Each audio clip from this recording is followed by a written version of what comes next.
ناظرین، آپ دیکھ رہے ہیں ریاست آندھرا پردیش کا مشہور و مقبول یوٹیوب چینل بزم آئینہ وکیل صاحب پوسٹ سید قدرت اللہ قادری وکیل صاحب پھر ایک نئے پوسٹ کے ساتھ آپ کے روبرو حاضر ہے۔ آج کی اہم خبر یہ ہے کہ ضلع کرنول کے آدونی شہر میں واقع مسجد مہتر میں ہر سال کی طرح اس سال بھی میلاد النبی صلی اللہ علیہ وسلم کے موقع پر 11 روز لگاتار محفل میلاد کا انعقاد عمل میں لایا جاتا ہے۔ اس موقع پر مولانا مفتی آصف الدین قادری اپنا خصوصی خطاب کرتے ہیں، جس میں ہزاروں کی تعداد میں لوگ ذوق در ذوق شریک ہو کر ان کا خطاب سنتے ہیں۔ اسی طرح کا منظر آج بھی دیکھنے میں آیا۔ آج میں جب کرنول سے آدونی کے دورے پر آیا تو یہاں پر میں نے مسجد مہتر میں محفل میلاد کو اٹینڈ کیا تو یہاں پر دیکھتا ہوں کہ مولانا مفتی آصف الدین قادری صاحب کا بیان سننے کے لیے ہزاروں کی تعداد میں لوگ جمع ہوئے ہیں، جن میں خواتین کی بھی بڑی تعداد تھی۔ اس موقع پر مہمان خصوصی کی حیثیت سے سید محبوب بادشاہ کے جماعت نظامی کے خلیفہ خالد نظامی کے علاوہ کے جیولرز کے خالد نظامی اور دیگر اہم شخصیات شریک رہے۔ آپ دیکھیے خصوصی رپورٹ سید قدرت اللہ قادری وکیل صاحب کو دیجیے اجازت۔ لیکن وقت کی گنجائش بھی ایک چیز ہوتی ہے اور کم وقت میں زیادہ سے زیادہ سیرت النبی صلی اللہ علیہ وسلم کے پہلوؤں سے روشناس ہونا بھی ہے۔ انشاءاللہ پھر کسی وقت وہ آپ کے گوش گزار کر سلسلہ گفتگو کو آگے بڑھاتے ہیں۔ اور میں 2 حضرات ہیں اور حالت یہ ہے کہ دشمن تلاش کرتے کرتے کرتے جگہ جگہ اعلانات، جگہ جگہ چوکیاں لگائی گئی کہ جو کوئی محمد صلی اللہ علیہ وسلم اور ان کے ساتھی کو جس حالت میں بھی لائے اس کو 100 سرخ اونٹوں کا انعام دیا جائے۔ اس زمانے میں کسی کے پاس پہننے کے لیے 2 جوڑی اگر کپڑے ہو تو وہ امیر سمجھا جاتا تھا۔ 2 جوڑی کپڑے، وہ بھی کپڑے سلے ہوئے نہیں، چادر احرام کی شکل میں جو ہوتے ہیں، ایک تہبند کے طور پر اور ایک قمیص کے طور پر 2 جوڑی اگر ہو تو وہ امیر سمجھا جاتا تھا۔ اب اگر کسی کے پاس سواری خچر گھوڑا یا گدھا بھی ہے تو وہ بھی امیر سمجھا جاتا تھا۔ اب آپ اندازہ لگائیے، جس کے پاس خالی اونٹ ہو تب تو وہ امیر گمراہ ہے، اگر سرخ اونٹ ہو تو کیا کہتے ہیں؟ یہ لالچ دیا گیا، سرخ 100 اونٹ انعام میں دیے جائیں گے۔ تلاش کرتے کرتے کرتے انہوں نے مکے کی پوری چھان ماری، گلی کوچہ سڑکیں عام راہیں خفیہ راستے سبوں پر دشمن بھیجے۔ بالآخر امیہ، یہ شروع سے اسلام دشمن، نبی کا دشمن، مسلمانوں کا دشمن، یہ ایک آدمی کے ساتھ تلاش کرتے کرتے کرتے کرتے اس غار تک پہنچا۔ غار کے قریب پہنچا، سیدنا صدیق اکبر رضی اللہ عنہ کی آنکھیں چھلک پڑی اور دل ہی دل میں کہا، اب وہ تلاش کرتے کرتے رخ بدل کر غار کے اوپر آ گئے، غار کے اوپر آ گئے کہ اب تو دل کی دھڑکنیں اور تیز ہو گئی۔ انہوں نے کہا، رحمت کونین صلی اللہ علیہ وسلم وہ ہمیں تلاش نہ کریں کوئی بات نہیں، لیکن وہ اگر اپنے پیروں کو بھی دیکھ لے گا تو ہم نظر آ جائیں۔ اللہ اکبر! یہ جو ایثار، یہ جو قربانی تھی ابو بکر کو اپنی جان کے نہیں بلکہ جان عالم مصطفیٰ کی تھی۔ وہ تو جس دن اسلام لائے اپنا تن من دھن سب کچھ لٹا دیا تھا نبی پر۔ اب یہاں بھی کل جو آپ نے سنا، جان کو اپنی خطرے میں ڈال کر یہ پہلے آئے غار میں، بعد میں حضور کو بلایا۔ اب یہ سب، یا رسول اللہ اگر وہ اپنے پیروں کو بھی دیکھ لے گا تو ہم نظر آ جائیں گے۔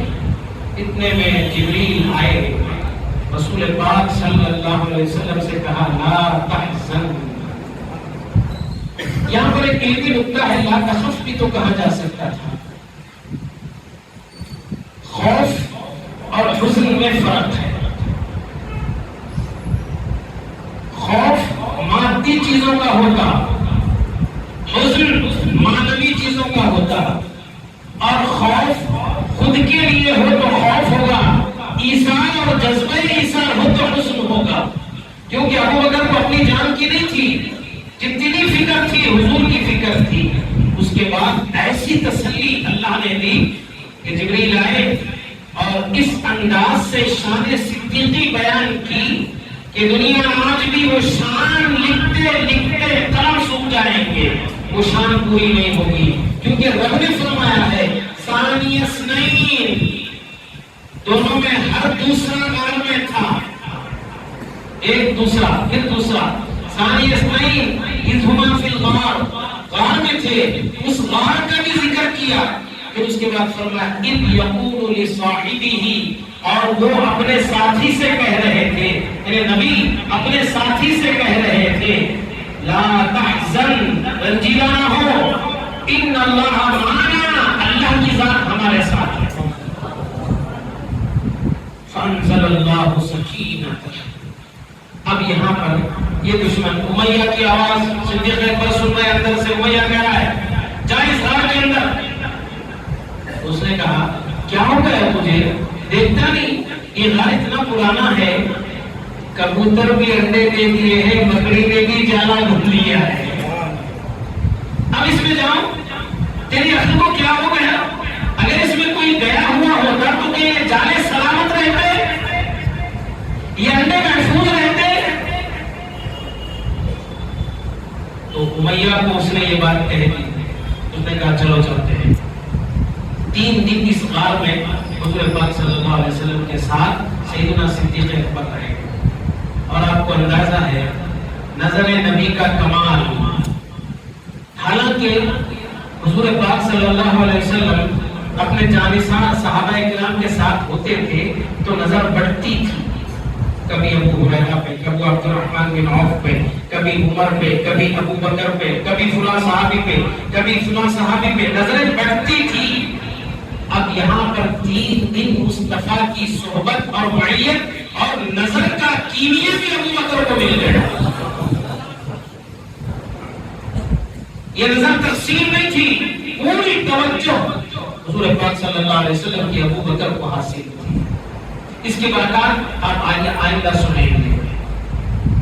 اب 3 دن میں حضرت ابو بکر نے ایسا انتظام کیا تھا غار میں کہ شام کے وقت آپ کے صاحبزادے حضرت عبداللہ بن ابو بکر یہ غار کی طرف آنا اور کچھ کھانے پینے کی چیزیں دینا، اور صبح جو چیزیں دی گئی تھی وہ شام میں واپس لے کے جانا، یہ ان کی ڈیوٹی تھی. اور آپ کے غلام تھے غالب بن فہیرہ، یہ ان کے بکریاں چراتے تھے سیدنا ابو بکر صدیق رضی اللہ عنہ. ان کا کام یہ تھا کہ رات کے وقت جب سورج بالکل ڈھل جائے اس صورت میں بکریوں کا دودھ لینا، حضور پاک اور سیدنا ابو بکر صدیق رضی اللہ عنہ کی بارگاہ میں پیش کر دیں. یہ ڈیوٹیاں لگائی. اور حضرت عبداللہ کو ایک اور ذمہ داری تھی کہ مکہ میں کیا چل رہا ہے، حالات کیا سے کیا ہو رہے ہیں، خصوصاً رحمت عالم صلی اللہ علیہ وسلم کے بارے میں کیا کچھ سازشیں رچی جا رہی ہے اس کی اطلاع دینا. یہ ڈیوٹیاں تھیں. یہ اپنی اپنی ہر ذمہ داری کو بخوبی نبھا رہے ہیں، کسی کو پتہ بھی نہیں چل رہا تھا.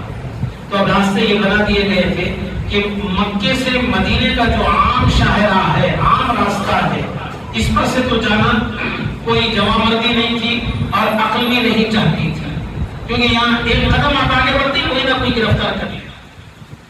حضرت سیدنا ابو بکر صدیق رضی اللہ عنہ نے پہلے سے انتظام کیا تھا. 2 اونٹنیاں خرید لی تھی، 400 درہم پہ ایک، پھر 400 درہم پہ ایک. جب اونٹنی پر سوار ہو کر مدینہ جانے لگے تو نبی رحمت صلی اللہ علیہ وسلم نے فرمایا ابو بکر ایک اونٹنی مجھے قیمتاً دو تاکہ میں اس پر سواری کر سکوں. ابو بکر صدیق روئے اور کہا یا رسول اللہ غلام سر سے پیر تک آپ کا ہے، کیا قیمت کی بات کرتے ہو؟ حضرت ابو بکر نبی پاک صلی اللہ علیہ وسلم نے فرمایا نہیں، ہجرت عبادت ہے، عبادت مفت میں نہیں ہوتی۔ یہ بھی نکتہ ہے علماء نے، بعد میں نبی کریم صلی اللہ علیہ وسلم نے ان کے 4000 درہم مفتی کی جو قیمت تھی وہ ادا کر۔ اب یہ لوگ نکلے، اچھا عام راستہ ہوتا تو کسی سے پوچھتے پوچھتے منزل تک پہنچ جاتے، لیکن یہ جو راستہ تھا خفیہ پہاڑی راستہ تھا، اور اس زمانے میں ایسے لوگ بھی تھے جو نشانات قدم کو دیکھ کر شخصیت کا پتہ بھی لگاتے تھے۔ اب یہ حضرات نکلے، ابو بکر کبھی سامنے، کبھی پیچھے، کبھی دائیں، کبھی بہت دور نظروں سے اوجھل، اور سب سے آگے ایک یہودی تھا جس کو آپ نے اجرت پر لیا تھا کہ بحفاظت تمام مکمل سیکورٹی کے ساتھ ہمیں مدینہ تک پہنچا دینا، اور یہ کسی سے بات نہیں کرتا تھا، بالکل سامنے سامنے رہتا تھا۔ یہ تو ہستیاں پیچھے پیچھے آ رہی تھی، پیچھے پیچھے، مگر ابو بکر کبھی آگے کبھی پیچھے، کبھی دائیں کبھی بائیں، کبھی نظروں سے اوجھل۔ آپ صلی اللہ علیہ وسلم ابو بکر یہ کیا طریقہ ہے تمہارے چلنے کا؟ کبھی آگے چلے جاتے ہو کبھی پیچھے۔ رسول اللہ میں اس لیے جاتا ہوں تاکہ کوئی دشمن ہمیں دیکھ نہ دے، دیکھو راستہ بھی چل رہے ہیں تو اپنی کوئی فکر نہیں ہے، یہ تو آگے نہیں بڑھ رہے پیچھے نہیں جا رہے، لیکن جو فکر ہے حضور پاک صلی اللہ علیہ وسلم کی فکر۔ اب چل ہی رہے تھے، سراقہ ابن مالک یہ درمیان میں آ گئے، اب یہ اسلام نے قبول کیے تھے، درمیان میں آ گئے۔ حضور پاک صلی اللہ علیہ وسلم نے ان کو دیکھا اور پہچان لیا، پہچاننے کے ساتھ ہی جیسے ہی ان کی اونٹنی کو دیکھا تو گھٹنوں کے بل تک اونٹنی زمین میں پھنس گئی، کیونکہ یہ ناپاک ارادے سے آئے تھے، وہ انعام کی لالچ سن کر یہ حضور کو تلاش کرنے کے لیے آئے۔ اور یہ دیکھیے، اچھا وہ خود کہتے ہیں بعد میں وہ جو زمین سے ہم جا رہے تھے وہی نرم زمین بھی نہیں تھی کہ پیر پھسل جائیں اور پھنس جائیں دھس جائیں، سنگلاخ زمین تھی، پتھریلی زمین